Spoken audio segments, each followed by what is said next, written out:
que Deus em Cristo continue abençoando a nossa manhã.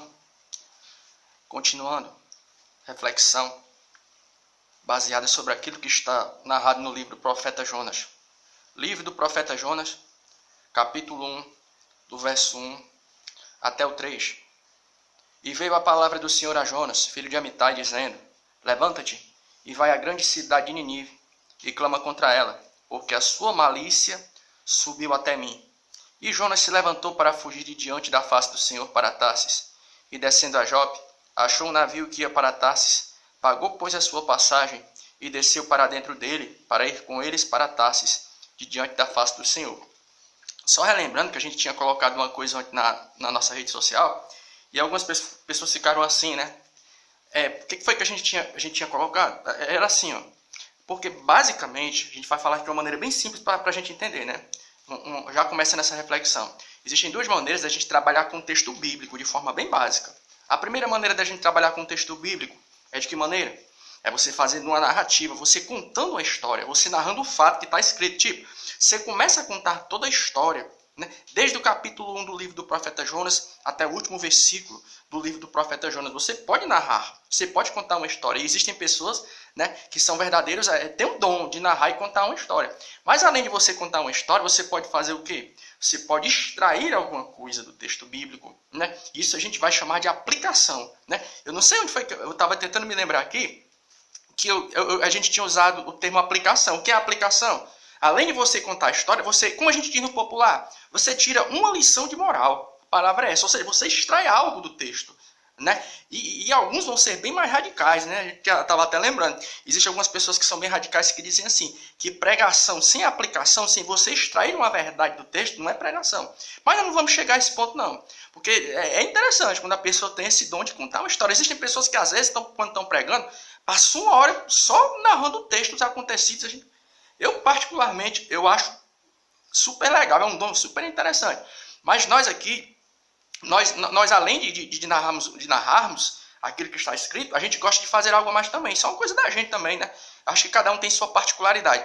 É a questão do extrair. Particularmente, nós achamos muito legal quando alguém está ministrando um trecho bíblico e você tira algo daquele trecho que você... Poxa, cara, eu não tinha parado para pensar nisso, né? Mas vamos lá. Nesse texto que a gente leu, a gente queria pegar alguns pontos aqui para a gente extrair alguma coisa interessante para a nossa vida aqui essa manhã, né? Debaixo da misericórdia do Senhor nosso Deus. A primeira qual é? Vamos voltar aqui para o versículo 2, quando Deus falando a Jonas diz assim, ó, Jonas, vai até a cidade de Ninive, porque a sua malícia ou maldade subiu até mim. Para pensar aí na situação. Deus está lá em cima, aí a dificuldade, o caos estava tão grande na cidade de Ninive, que tudo que estava acontecendo foi subindo. E chegou até lá em cima, onde o Senhor nosso Deus ele está, né? Então, a primeira coisa que a gente tira aí qual é? É o seguinte, uma das coisas que levam as pessoas a perderem a fé em Deus, e algumas pessoas a não darem credibilidade à questão da existência de Deus, é o seguinte, se Deus existisse, o mal não existiria. Então, se Deus existe, por que o mal acontece? E é engraçado que a Bíblia ela vai dar algumas respostas do porquê de, às vezes, aparentemente, o juízo de Deus, ele tipo assim, você está olhando para uma coisa, pai, Deus não faz nada não. Não? E algumas pessoas até chegam a até duvidar. Não, Deus não existe não. Se Deus existisse, ele já tinha feito justiça. Isso é uma injustiça. Onde é que está Deus? Então, quando você lê esse texto, você fica visualizando a situação. A dificuldade e o caos em Ninive estava tão grande que já tinha chegado até o trono do Senhor nosso Deus. Ou seja, Deus estava sabendo o que estava acontecendo. Então, o que a gente pode utilizar como argumentação para explicar a aparente demora no juízo de Deus? Eclesiastes, capítulo 3. Livro de Eclesiastes, capítulo 3, vai dizer o seguinte, ó. Livro de Eclesiastes, capítulo 3. Vamos abrir aqui a Bíblia. Livro de Eclesiastes, capítulo 3. Livro de Eclesiastes, capítulo 3, vai dizer uma coisa. Muito legal. Tudo tem seu tempo determinado, e há tempo para todo propósito debaixo do céu. Eclesiastes, capítulo 3. Ou seja, porque aqui muitas vezes, aparentemente, o juízo de Deus, ele demora. Diante de tanto caos e dificuldade, você olha, pai, Deus existe mesmo. Se ele existisse, alguma coisa já tinha sido feita. Sabe por quê? É porque para Deus tudo tem um tempo. Às vezes, para mim, para você, algo pode estar demorando. Você pode, pai, Deus não faz justiça, não. Né? Deus, ele tem tudo determinado. Deus não sou eu nem você que às vezes se precipita. Para tudo tem um tempo. Aí agora, segunda carta de Pedro, capítulo 3. A segunda carta de Pedro, capítulo 3. É legal isso aqui, ó. Segunda carta de Pedro, capítulo 3, o verso 9 vai dizer o seguinte, ó. É um contexto escatológico, mas também tem uma aplicação para essa pergunta que algumas pessoas às vezes fazem.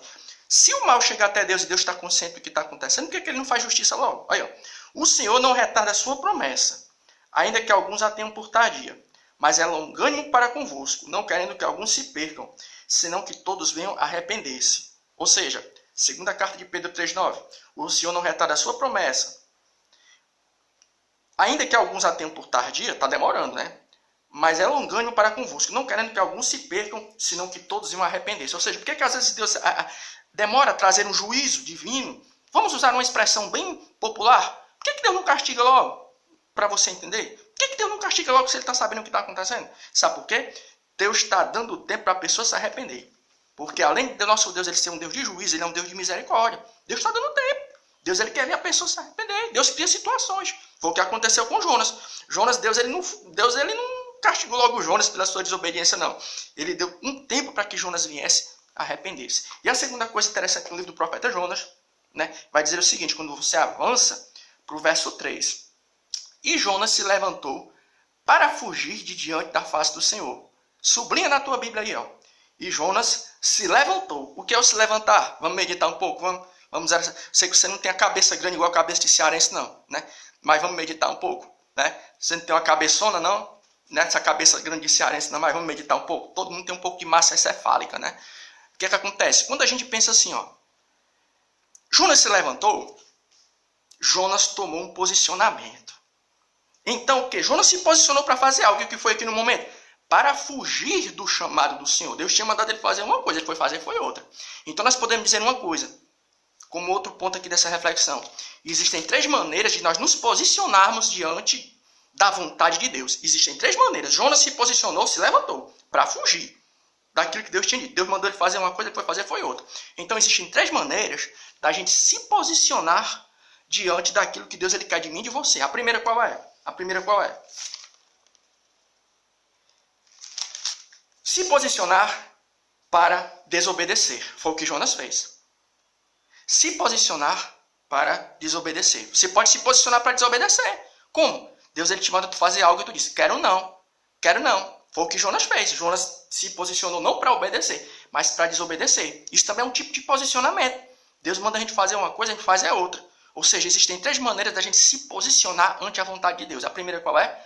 Se posicionar de forma negativa. Eu não vou fazer não e pronto, eu não quero obedecer. Isso também é um tipo de posicionamento. O terceiro qual é? Que é o melhor de todos, né? É o obedecer.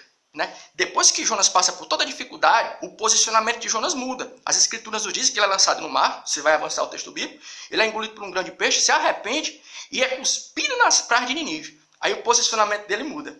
Antes Jonas tinha se posicionado para desobedecer, mas a Bíblia diz o que depois? Que Jonas é cuspido pelo peixe nas praias de Nínive. E veio outra vez a palavra de Deus a Jonas. Ou seja, o posicionamento de Jonas mudou. O primeiro posicionamento de Jonas diante de Deus qual foi? Para desobedecer. O segundo qual é? Para obedecer. Foi o que Jonas fez. Pegou o pensamento? 3 maneiras de você se posicionar ante o chamado de Deus. O primeiro qual é? Para obedecer. O segundo, para desobedecer. E o terceiro é o que eu acho mais complicado. Sabe qual é? Ainda existe um terceiro posicionamento? Tem. É o de ficar em cima do muro. A gente nem é quente, nem é frio. A gente é morno.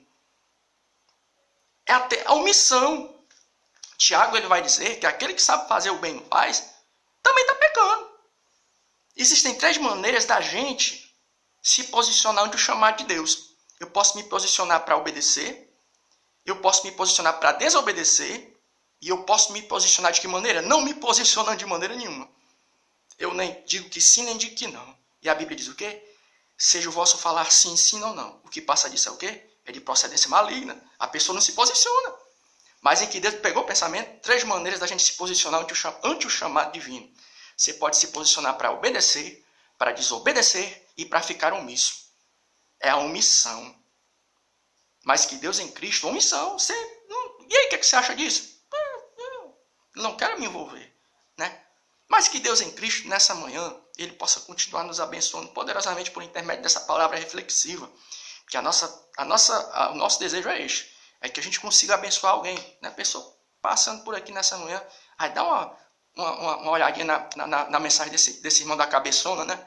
Aí vai que de repente a gente consiga nos abençoar. Abençoar alguém.